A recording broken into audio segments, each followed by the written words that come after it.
नमस्कार, मैं हूं शुभ मिश्रा और आप देख रहे हैं जोहार झारखंड। चलिए करते हैं बुलेटिन की शुरुआत। वित्त मंत्री निर्मला सीतारमण ने साल 2022-23 का बजट संसद में पेश कर दिया और बजट में टैक्स स्लैब के कोई बदलाव नहीं किया गया है। यानी कि आप पहले जितने टैक्स देते थे अब भी उसी तरह उतना ही टैक्स देते रहना होगा। हाँ, एक नई बात ये रही कि अब क्रिप्टो करेंसी पर 30% टैक्स लगेगा और अगर आपको यहाँ टैक्स को लेकर छापेमारी होती है तो जो भी संपत्ति होगी उसका सेटलमेंट नहीं किया जाएगा। इस बार के बजट में बेरोजगारों के लिए 60 लाख नई नौकरियां और गरीबों के लिए 80 लाख घर का ऐलान किया गया है। वहीं देश में इंफ्रास्ट्रक्चर को लेकर 5 बड़े ऐलान किए गए हैं। क्या कुछ ये ऐलान है, ये देखिए। 25,000 किलोमीटर तक एनएच का विस्तार होगा। इसके अलावा एनएच के विस्तार पर 20,000 करोड़ रुपए खर्च किए जाएंगे। साथ ही साथ पीपीपी मॉडल के जरिए रेलवे के गुड्स सेक्टर का विस्तार किया जाएगा। यानी कि इंफ्रास्ट्रक्चर को मजबूत करने की बात कही जा रही है। एनएच के विस्तार पर और भी ज्यादा ध्यान दिया जाएगा। पीपीपी मॉडल के जरिए रेलवे के गुड्स को 60 किलोमीटर लंबे 8 रोपवे बनाए जाएंगे। यानी कि इंफ्रास्ट्रक्चर को और भी ज्यादा मजबूत किया जाएगा। केन बेतवा प्रोजेक्ट पर 4,405 करोड़ खर्च किए जाएंगे।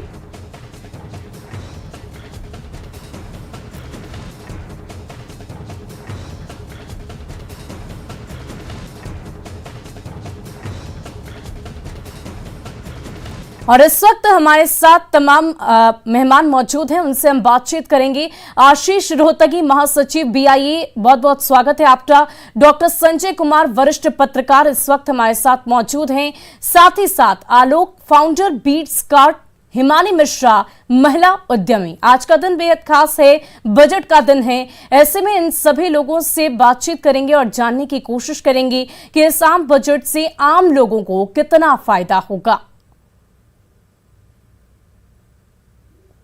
बहुत बहुत स्वागत है आप तमाम लोगों का न्यूज 18 बिहार झारखंड पर। और सबसे पहले डॉक्टर संजय कुमार, वरिष्ठ पत्रकार, इस वक्त हमारे साथ मौजूद हैं, उनसे बातचीत करेंगे। डॉक्टर संजय जी, जिस प्रकार आज आम बजट की पेश की गई है और ऐसे में अगर हम बिहार की बात कर लें, बिहार एक पिछड़ा राज्य है और लगातार विशेष राज्य के दर्जे की मांग बिहार को लेकर की जाती है। आम बजट भी आज पेश हुआ है। ऐसे में आम लोगों के लिए इसमें क्या कुछ खास है? देखिए, बिहार जैसे राज्य के लिए खेती को लेकर के, एग्रीकल्चर को लेकर के जो कहा गया कि हम थोड़ा खेती पर इस बार ज़्यादा फोकस करेंगे और वैसी खेती पर जो ऑर्गेनिक हो, मतलब रसायन मुक्त खेती की बात की गई है, तो बिहार के किसानों में थोड़ा सा एक उत्साह बढ़ा है। और ख़ास करके गंगा के किनारे का जो क्षेत्र है, चूँकि बिहार से होकर के गंगा निकलती है, तो गंगा के किनारे के क्षेत्र में कहा गया कि हम उसके लिए एक प्रावधान डालेंगे। अब तो बाद में जब चीज़ें कॉपी आएगी तब और स्पष्ट होगी कि उसके लिए कितनी राशि मुहैया कराई जाएगी।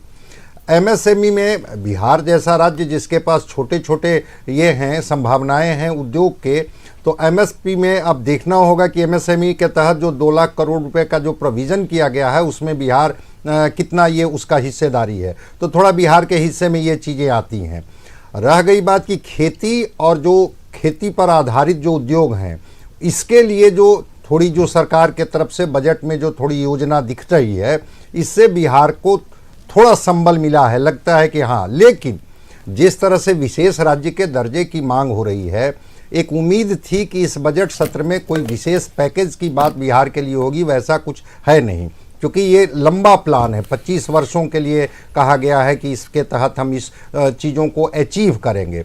तो अब रह गई बात कि जहाँ तक जिन जिन क्षेत्रों में, अब वंदे मातरम ट्रेन की बात हो, बिहार के हिस्से में कितनी ट्रेनें आएंगी ये तो बाद में स्पष्ट होगी कि बिहार को कितने इसके ट्रेनों का लाभ मिला। तो जिन क्षेत्रों को भी, चाहे वो खेती का क्षेत्र हो, चाहे उद्योग का क्षेत्र हो, अब उसमें बिहार के हिस्से में थोड़ा तो उत्साह लग रहा है कि एग्रीकल्चर सेक्टर में अगर एमएसपी पर कहा गया कि धान और गेहूं की जो खरीद होती है उसमें हम और भी ये करेंगे, तो खास करके अभी भी बिहार ट्रेडिशनल ये पर निर्भर करता है। जी। फलों के लिए कहा गया है कि अगर जब फल की खेती बढ़ेगी तो हम इसको प्रोत्साहित करेंगे। हो सकता है कि जो बिहार के किसान हैं जो ट्रेडिशनल फार्मिंग में लगे हुए हैं वो उससे निकलें और थोड़ा कॉमर्शियल फार्मिंग की तरफ बढ़ें। जी, इस वक्त हमारे साथ हमारी मेहमान हिमानी मिश्रा भी जुड़ी हुई हैं, जो कि एक महिला उद्यमी हैं। और खासकर महिलाओं की अगर हम हिमानी जी बात करते हैं तो उद्योग जगत में इन दिनों उनकी भी भागीदारी काफी ज्यादा देखने को मिल रही है। और इस आम बजट की पेशी जो आज की गई है, इससे आपको क्या लगता है, क्या जो महिला उद्योग कर्मी है क्या उन्हें इसका फायदा मिल पाएगा? कोई नया उद्योग अगर वो शुरू करना चाहती हैं तो क्या इस आम बजट से उन्हें कुछ फायदा मिल पाएगा? जी, पहले तो मुझे इनवाइट करने के लिए बहुत बहुत धन्यवाद। ये जो बजट है वो काफी फोकस है और काफी टेक्नोलॉजी और फ्यूचर सेंट्रिक बजट बनाने की कोशिश की गई है, जिसमें डिजिटल रुपी, ई पासपोर्ट को लाने की बात करी गई है, अर्बन कैपेसिटी बिल्डिंग की बात की गई है, बैटरी स्वैपिंग पॉलिसी लाई गई है। ये सारे सेक्टर्स हैं जहां पे कि लोगों को, मैं स्पेसिफिकली महिलाओं के लिए नहीं, मैं सबके लिए इन जनरल बोलना चाहूंगी कि बहुत बड़ी अपॉर्चुनिटी है। सारे लोग को इन सारे सेक्टर्स में काम करने का मौका मिलेगा और काफी रिफाइनमेंट होगा। और ये जो इकोनॉमिक सर्वे रिलीज हुआ है मंडे को, उसमें इंडिया के पास करीब 61,400 स्टार्टअप रिकॉग्नाइज हुए हैं by department for promotion of industry and internal trade, DPIIT, जिसमें कि 14,000 स्टार्टअप ऐड हुए हैं 21-22 फिस्कल ईयर में, जो कि बहुत बड़ा नंबर है। और ये भी दर्शाता है कि हम जैसे स्टार्टअप भी एक फ्रेंडली इकोसिस्टम है जो गवर्नमेंट बना रही है। तो ये बजट बहुत फोकस है, हर सेक्टर को ध्यान में रखते हुए बनाया गया है। NPS के ऊपर भी फोकस रखा गया है। Blockchain enabled digital rupee RBI लाने की बात कर रही है। तो India is no more limited to what it was years back। काफी रिफाइनमेंट हो रहा है। हम लोग we are working towards being future ready. Skill development programmes के लिए काफी सारे skill development programmes and orientation के लिए अपस्किलिंग एंड रीस्किलिंग, इस बजट में वो फोकस किया गया है।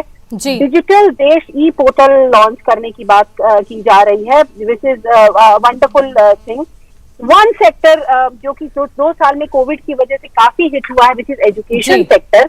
वहां पे एडटेक डिजिटल यूनिवर्सिटी को डेवलप करने की बात की जा रही है, where students will have access for the world class quality. जी हिमानी जी, वाकई अगर हम डिजिटल इंडिया की बात करते हैं तो इस बजट में डिजिटली इंडिया को और भी ज्यादा बढ़ावा देने की बात कही जा रही है और शायद आगामी कुछ वर्षों की अगर बात करें तो कुछ बदलाव और भी ज्यादा भारत देश में देखने को मिलेगा। और इस वक्त हमारे साथ Aditya Malhotra, executive member Jharkhand chamber, भी जुड़े हुए हैं। सर, आपका बहुत बहुत स्वागत है हमारे चैनल पर। और मेरा सवाल यही होगा कि ये जो आम बजट है इसमें डिजिटली देश को आगे बढ़ाने की, साथ ही साथ अगर हम किसानों की बात करें तो उन्हें डिजिटली और भी ज्यादा एक्टिव करने की बात कही जा रही है।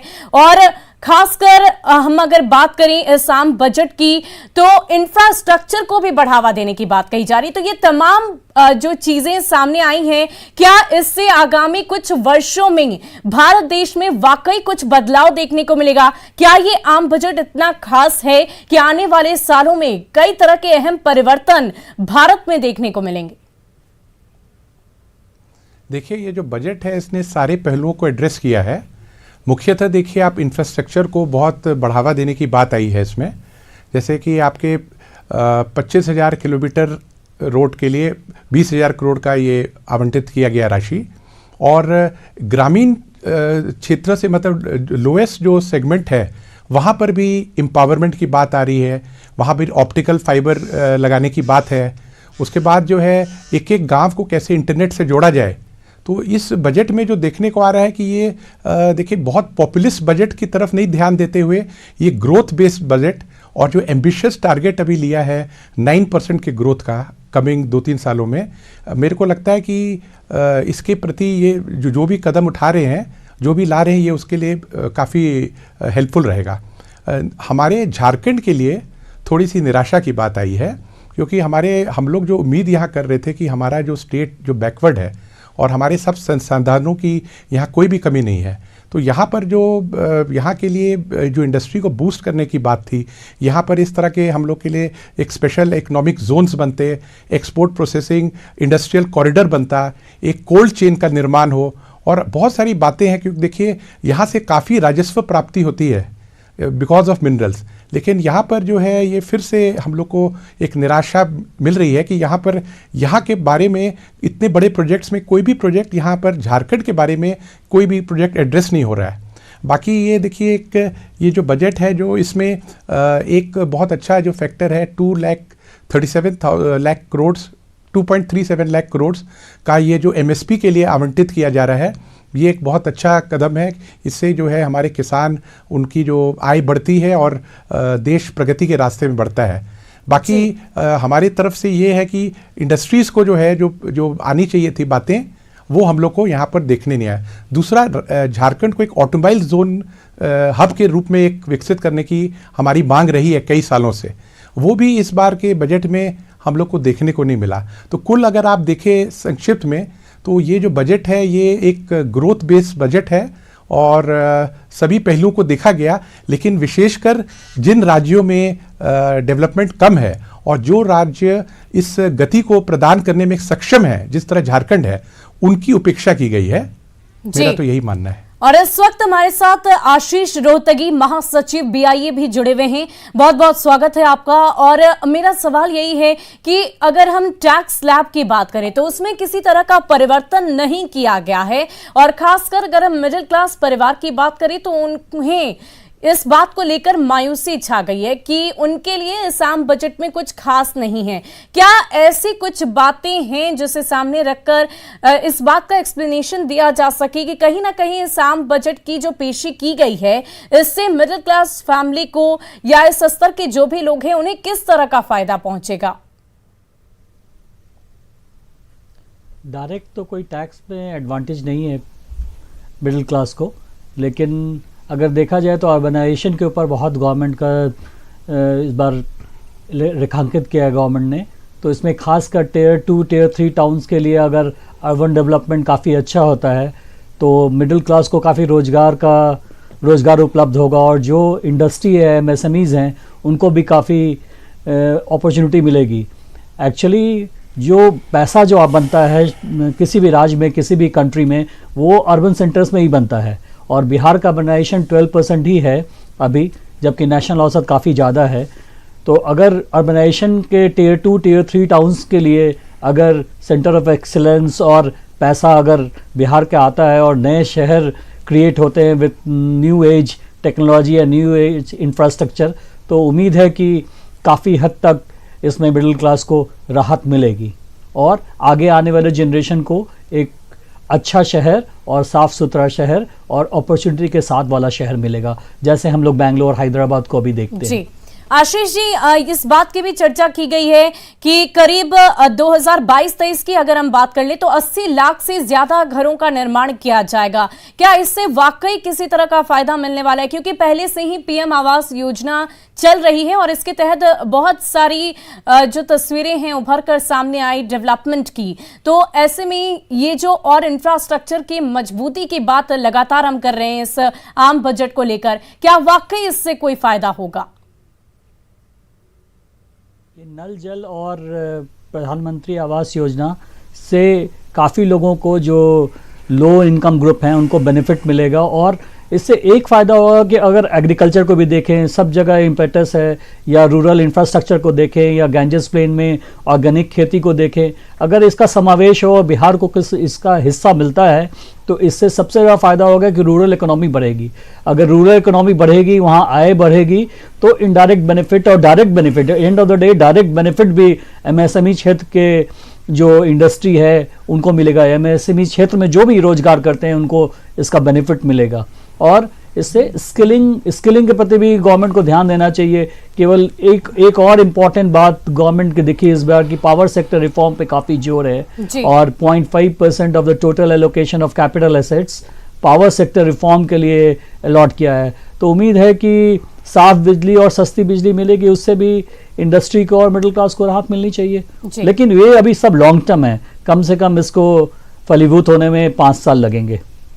वाकई तो आम बजट में बहुत सारी चीजें खास निकलकर सामने आई हैं, लेकिन कहीं ना कहीं इसमें थोड़ा वक्त लगेगा। और ये बातें निर्मला सीतारमण ने भी सामने रखी कि आगामी अगर अगले 25 सालों को हम गौर से देखें तो शायद एक बदला देश, एक बदला स्वरूप हमारे देश का सामने आएगा। और इस वक्त हमारे साथ आलोक फाउंडर बीट्स कार्ड भी मौजूद हैं, उनसे भी बातचीत करेंगे। आलोक, सबसे पहले हमें ये बताइए कि जिस तरह से स्टार्टअप कंपनी की शुरुआत आजकल के युवाओं को इस फील्ड में जाने की बहुत ज्यादा उन्हें यूं कहे कि जरूरत तो महसूस होती है, और साथ ही साथ वो चाहते भी हैं कि हम एक नई स्टार्टअप कंपनी को शुरू करें, बिजनेस को शुरू करें। ऐसे में इस आम बजट में क्या उनके लिए भी खास है, जो एक युवा है जो ये चाहते हैं कि एक नई कंपनी की शुरुआत उनकी तरफ से किया जाए?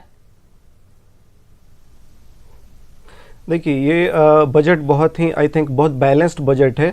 और हर सेक्टर की बात, मैं कुछ स्पेसिफिक सेक्टर की बात कर रहा हूँ जहाँ पे ब्लॉकचेन बेस्ड जो स्टार्टअप हैं, या फिर क्रिप्टो पे बहुत ज़्यादा संशय था कि क्रिप्टो रहेगा नहीं रहेगा, या गवर्नमेंट क्या पॉलिसी लेके आती है उसके ऊपर। तो 30% का जो टैक्स स्लैब लगाया गया, तो उससे क्लैरिटी आती है कि नहीं भाई, गवर्नमेंट इस चीज़ को इंडोर्स करने वाली है। और टेक्नोलॉजी बेस्ड स्टार्टअप के ऊपर काफ़ी इंडोर्समेंट है, इंकरेजमेंट भी है। और गवर्नमेंट सिर्फ बजट की बात ना करे, उसके ऊपर जो स्टार्टअप को जिस तरह से एक मेन स्ट्रीम में लाने की कोशिश की गई है, स्टार्टअप डे के रूप में बनाने के ऊपर, या फिर जो गवर्नमेंट की स्टार्टअप पॉलिसी है, स्टेट गवर्नमेंट की जो अलग से पॉलिसी है, तो वो एक ओवरऑल इकोसिस्टम बना रहा है ये चीज। और ये इकोनॉमिक्स को, ये बजट पूरा बैलेंस्ड बजट है जो उसको स्ट्रेंथन कर रहा है। जी, तो बहुत बहुत शुक्रिया आप तमाम लोगों का हमारे साथ जुड़ने के लिए और तमाम जानकारी के लिए। आज का दिन बेहद खास था और इस आम बजट को लेकर सभी विशेषज्ञों से हमने बातचीत की, अलग अलग क्षेत्रों की। उन्होंने साफ लफ्जों में कहा कि एक बैलेंस्ड बजट आज के दिन में पेश किया गया है और इससे आगामी कुछ वर्षों में साफ तौर पर इसका फायदा जरूर नजर आएगा। और चलिए अब खबरों का रुख करते हैं।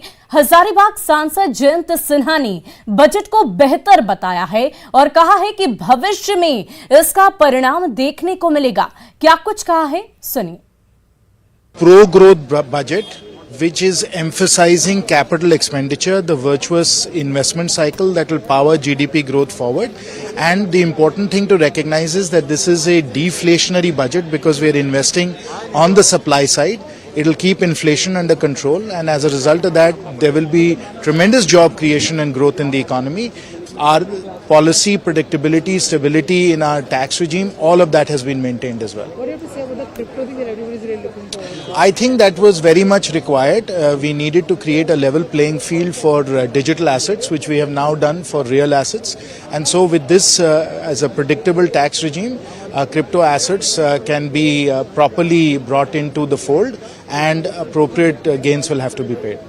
वहीं बजट को लेकर बिहार के मंत्री नितिन नवीन की बात करें तो उन्होंने क्या कुछ कहा है, आपको सुनवाते हैं।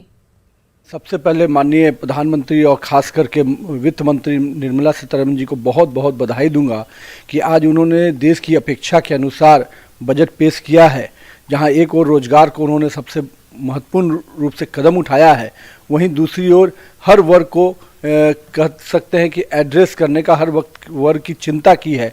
और कहीं ना कहीं किसान, युवा, मजदूर, हर वर्ग को उन्होंने समेटने का जो प्रयास किया है, इसके लिए मैं तहे दिल से बिहार वासियों की तरफ से भी और देश भर के लोगों की तरफ से बधाई देता हूँ।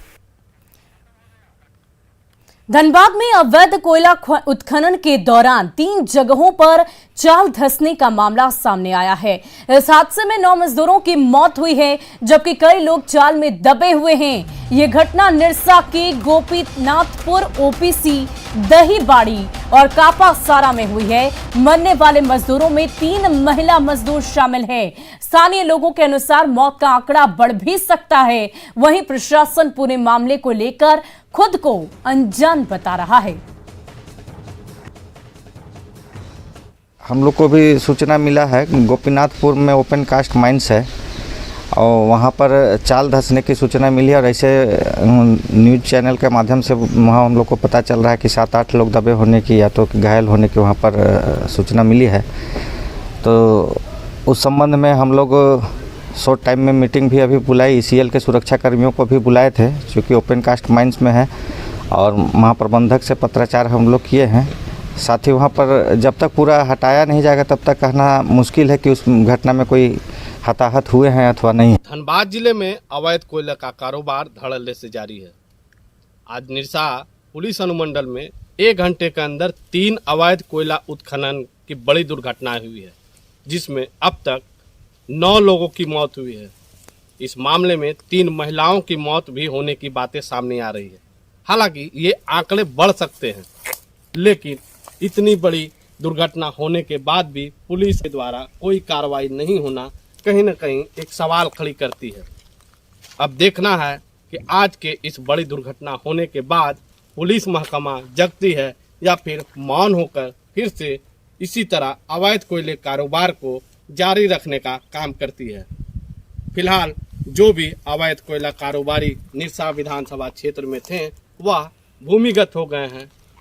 फिलहाल इन मौतों की पुलिस आधिकारिक पुष्टि नहीं कर रही है। संजय गुप्ता, न्यूज़ 18 धनबाद। और इस वक्त हमारे संवाददाता संजय गुप्ता हमारे साथ फोन लाइन पर जुड़ चुके हैं। संजय, क्या कुछ अपडेट है? इस बात की भी जानकारी मिल रही थी कि कुछ और लोगों का शव दबे होने की आशंका है, क्या जानकारी है? सबसे बड़ी आश्चर्य की बात है कि इतनी बड़ी हताहत हुई है, लेकिन वहां का जो SDPO है वो कह रहे हैं कि मीडिया के माध्यम से हमें जानकारी मिली है कि 9 लोगों की मौत हुई है दबने से, और कई लोग वहां पर दबे होने की आशंका है। सबसे बड़ी बात है कि पुलिस जब इस मामले में कोताही और लापरवाही बरत रही है, आधिकारिक पुष्टि नहीं कर रही है, तो कहीं कहीं ये बातें तो सामने साफ तौर पर आती है कि पुलिस की मिलीभगत से ये अवैध कोयले के कारोबार धड़ल्ले से जारी है। फिलहाल इस पर लीपापोती क्योंकि लगातार यहाँ इस क्षेत्र में अवैध कोयले के कारोबार को लेकर कार्रवाई तो जरूर की जा रही है, लेकिन वो कार्रवाई जो है तो झारखंड पुलिस या धनबाद जिला पुलिस के द्वारा नहीं, बंगाल पुलिस के द्वारा की जाती है। जब वो लोग वहां पर जांच करने आते हैं तो उनके साथ भी मारपीट की घटनाएं होती है, और उस मामले में भी अब तक किसी तरह की कार्रवाई नहीं है। तो साफ तौर पर अब देखना है कि जो लोग दबे हुए उनको निकाला जाएगा या फिर इसी मिट्टी में दफनाने की काम ये पुलिस करेगी। जी, यानी कि अब तक पुलिसकर्मी प्रशासन कोई भी वहां पर नहीं पहुंचा है।